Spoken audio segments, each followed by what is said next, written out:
Welcome to the France 24 Observers.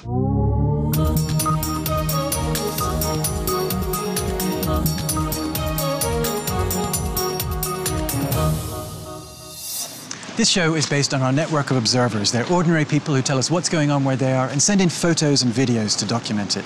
We check it all here in Paris and bring the best to you. It'll be 3 years this month since the crackdown on the Saffron revolution in Burma. Our first observer today is somewhere on the Burmese border. We can't tell you where because that would put him in danger. He's part of a youth collective that's critical of the military regime. We head to the Burmese border with an observer we'll call BoBo. Generation Wave is a youth activist organization. They are students and youth and musicians.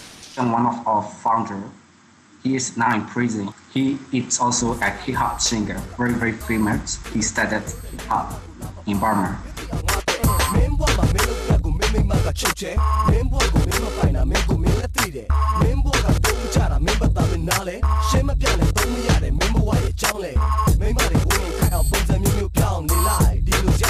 We put posters in Rangoon, in different places, which have so many people. We make some graffiti, writing down some message to inform people, like change new government or free Aung San Suu Kyi. In Burma, most of the youth, they interested in graffiti. In our country, we have no freedom of expression, freedom of association.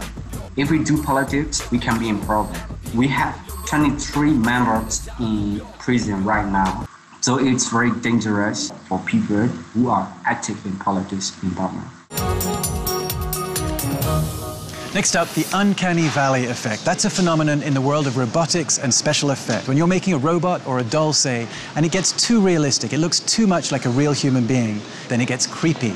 That could be what's happening to Reborn dolls. They have a following on the internet, but they're not breaking through to the mainstream. We head to Hagenau in northern France with our observer Betty Hampele. Reborn dolls can be made from a normal doll or a kit. You take the doll and use special effects techniques to make it hyper-realistic. We usually use a kit like this one. They start out completely blank. Then you add multiple layers of paint and insert the hair. The idea is to make something that looks just like a real baby.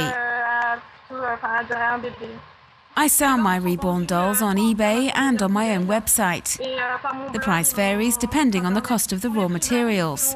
They start at €350 and can go to €600 or more. Generally, it's collectors who buy the dolls, and people who appreciate the artistry of adding paint and hair, who like the details. But there are others who buy them for the calming effect they have.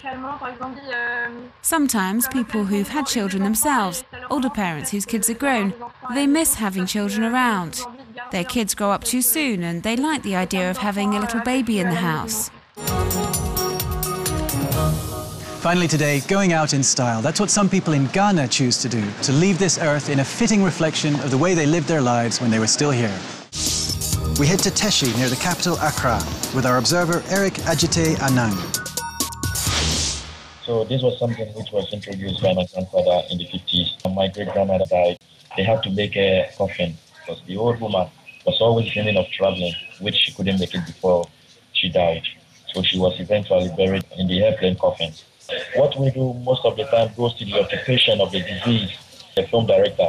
That is where they have to use the projector. They also have the eagle, the strongest bird, or a chief, or someone very strong and very famous.